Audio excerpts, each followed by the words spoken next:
Okay, let's unpack this. When you think about AI in the economy, I mean, the first thing that jumps into everyone's head is always jobs. Always. It's layoffs, workforce replacement, the big headline stuff. Right.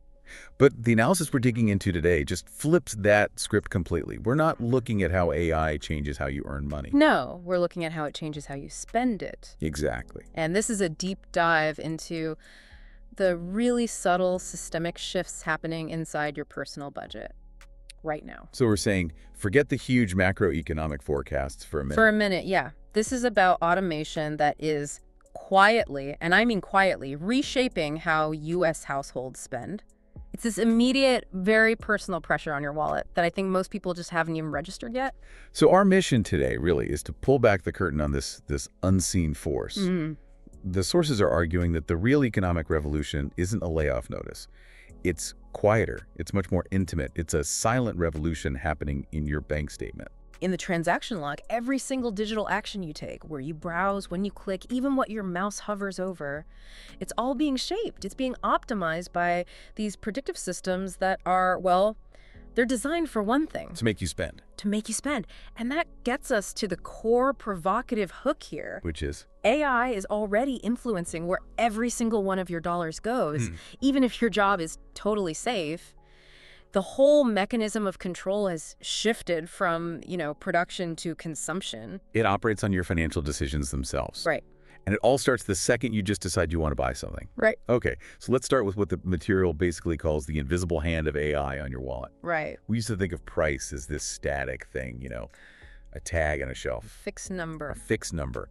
But the core finding today is that these algorithms are literally designing your specific financial environment.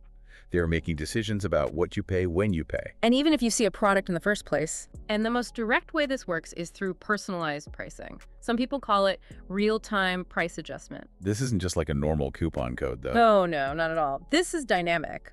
The big e-commerce sites, they adjust prices in real time based entirely on your browsing behavior.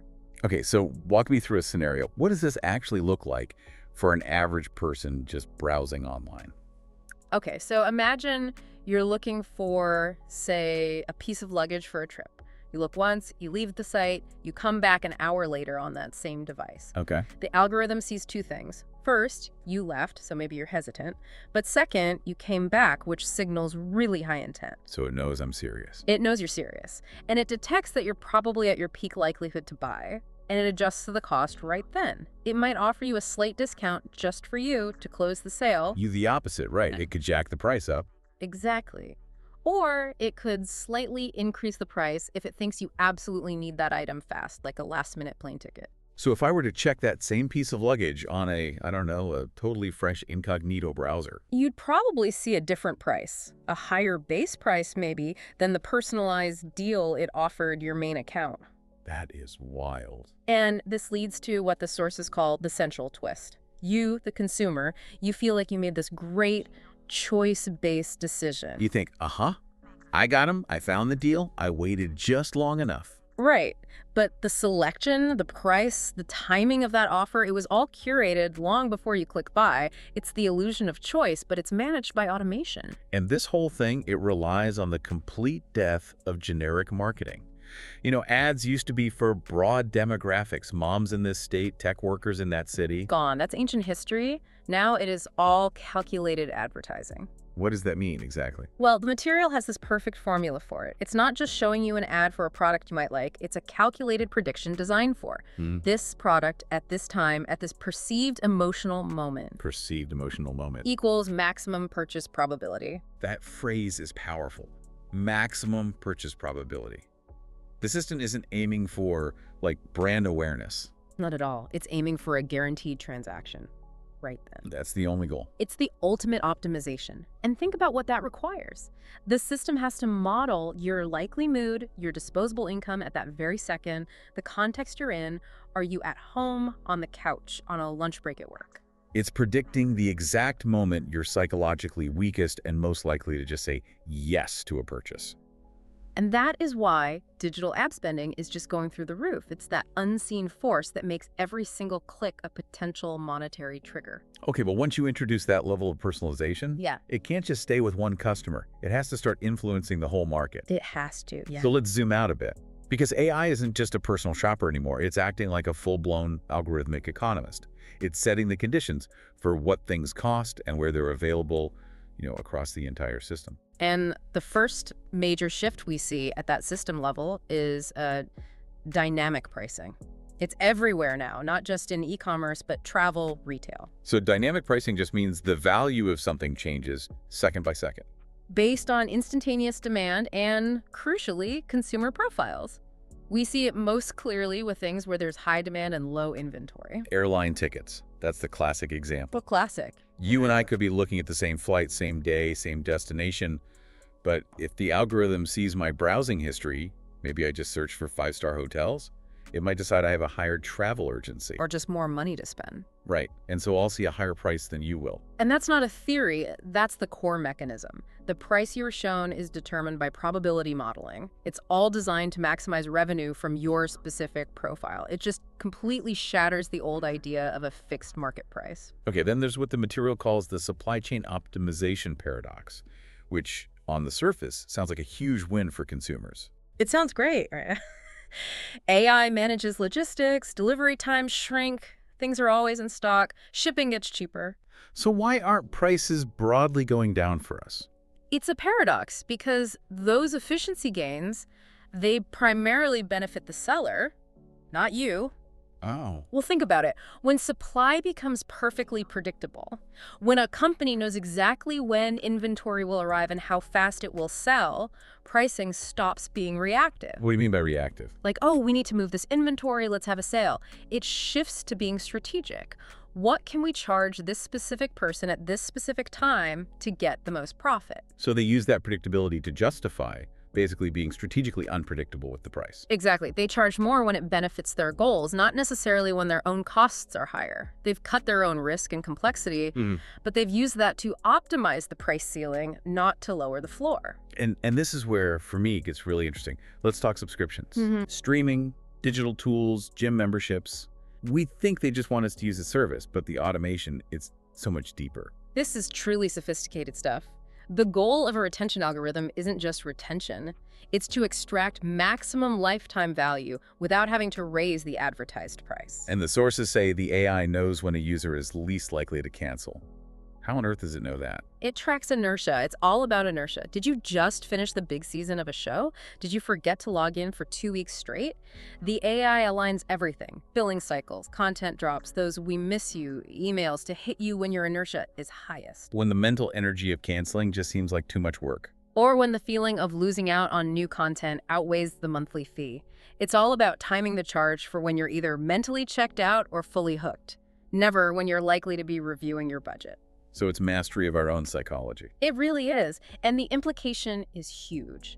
AI isn't replacing old school economists who draw supply curves. It's outperforming them at a massive scale by perfecting the psychology of recurring revenue. Okay, so let's pivot to where I think most of us feel this pinch the most, which is our discretionary budget. The fun money. The fun money, the spending on entertainment, leisure, all of that. AI hasn't just influenced this space. The sources argue it has completely redesigned it to capture and lock in your spending. Take entertainment. The idea that you binge-watched a show just because you happen to have 8 free hours, that's often a pleasant fiction. The material calls it algorithmic scheduling. That's the term. Which means the platforms are queuing up content, not just based on what you might like, but on what will maximize your viewing hours. And increase retention. It's all about keeping your money locked in for 1 more month. Can you give an example of the sequencing? Sure. An algorithm might pair a really high-intensity thriller, and then right after, it serves up a lighter, mood-boosting comedy, and then after that, a trailer for a totally different genre that it knows will trigger your curiosity. It's all designed to keep you on that platform for just 1 more decision cycle. And this is getting even more intense with AI-generated content. Oh, absolutely. Customized media, personalized storylines, video games that adapt to your playstyle. It's all being engineered for your specific psychological profile. So it's not just a recommendation engine anymore. It's like a personalized entertainment factory. Pretty much. If the AI knows you respond well to historical dramas that have, say, an element of family conflict, it can prioritize showing you that exact combination of things over and over, making it incredibly hard for you to ever hit cancel subscription. And this capture extends to travel, too, which used to feel like the most free-form kind of spending. Right. But now AI booking systems are forecasting your willingness to spend before they even show you an option. They prioritize hotels that are most likely to get a booking from you. They show you flight bundles that have statistically won out in the past. So does that mean the hours I spend hunting for the perfect flight and hotel deal are just wasted? Not wasted, exactly, but guided. You feel like you found the perfect deal because you were persistent. Right. I did the work. But in reality, you were probably led to the exact deal the algorithm predicted would close the transaction, all based on your perceived budget and your urgency. The search felt like empowerment. But the outcome was kind of predetermined. In many ways, yes. Which brings us to the big conclusion for this section. Discretionary spending is no longer this random, desire-driven thing. It's fundamentally guided behavior, engineered to turn your intent into a payment. We've covered how AI drains the fun money budget, but now we have to tackle the necessities, the absolute core of household spending. Utilities, groceries, financial management. Exactly.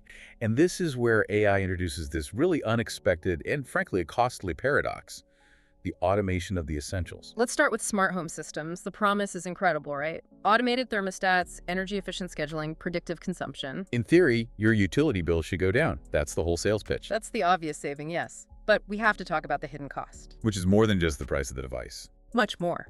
The first hidden cost is that high upfront investment. You have to buy the hub, the smart bulbs, the security system.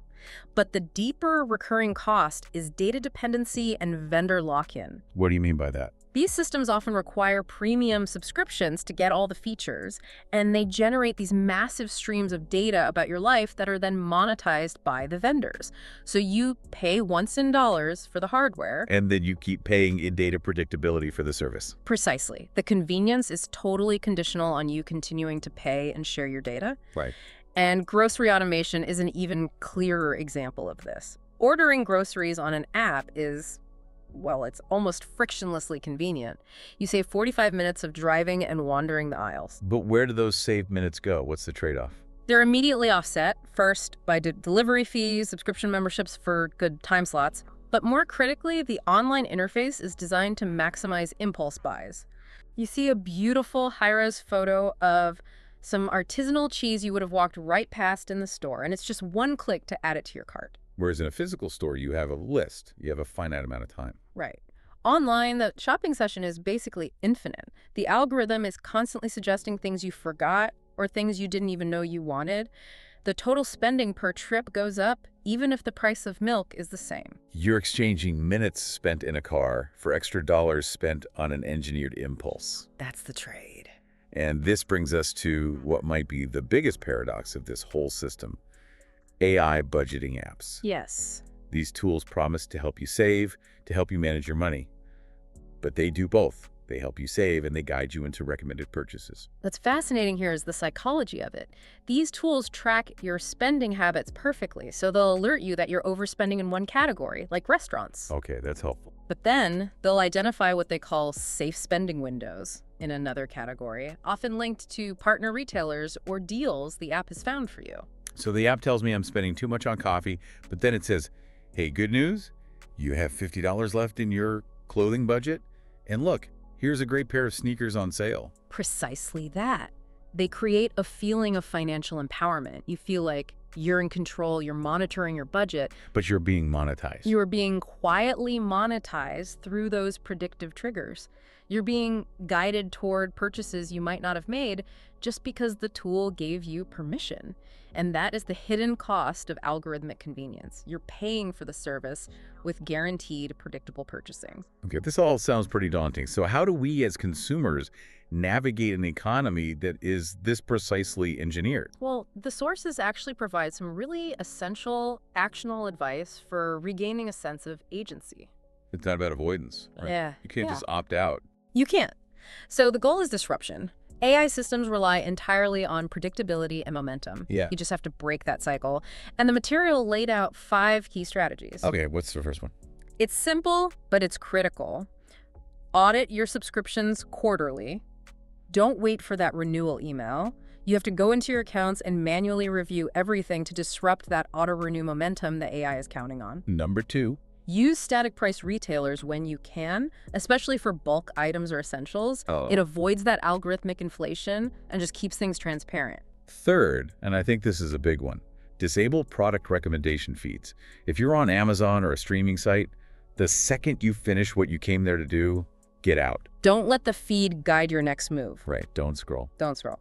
And fourth, and this is crucial, use budgeting apps strictly for insight, just for reading your own spending data, not for purchase suggestions. So you have to view any deal or safe spending window as what it is. A monetized trigger, not real advice. Exactly. And finally, number 5. When you're dealing with known dynamic pricing flights, hotels try to purchase off-peak. Check prices midday on a Tuesday, not Saturday morning, when the algorithm expects peak urgency. Those are great immediate tools. But looking forward, where is all this spending automation actually headed? The sources projected 4 major shifts over the next 5 years. The first is that subscription-based spending is likely to replace a lot of traditional ownership models, for everything from power tools to cars. So if you don't subscribe, you just don't get access. That's the direction. Second, AI purchasing advisors built into your banking app will start to replace human financial planners, but they'll focus more on managing your daily cash flow and optimizing purchase timing, not long-term investments. Third, predictive household consumption profiles will become standard. Meaning the AI will know you need toiletries, food, new filters. It'll know before you do, making manual ordering feel obsolete. And the last one. The last one is that personalized AI shopping ecosystems will make impulse buying functionally indistinguishable from intent. The system will get so good at anticipating your micro desires that the line between something you truly needed and something the algorithm convinced you to buy it'll completely vanish. The entire economy has shifted under our feet. While we were all worrying about AI taking our jobs, it was already taking over how money flows out of our households. It's making consumption itself an automated, engineered process. #tag outro. So what does this all mean? I mean, we've seen that the entire consumer landscape is being quietly, constantly engineered. This transformation, it isn't loud, it's not disruptive like a factory closing. No, it's coded. It's coded into every single transaction. And just recognizing these mechanisms, the personalized pricing, the algorithmic scheduling, that financial tool paradox, that's the critical first step. It's about regaining some agency over your own budget. The goal isn't to be a Luddite and stop using these things. It's to move from being a predictable target to being maybe a slightly more unpredictable consumer. The source material really forces us to update this entire economic debate, the future of money. It's just not about how it's earned anymore. No. So we'll leave you with this final thought to mull over. The future of money is about how effectively it's engineered to leave your wallet.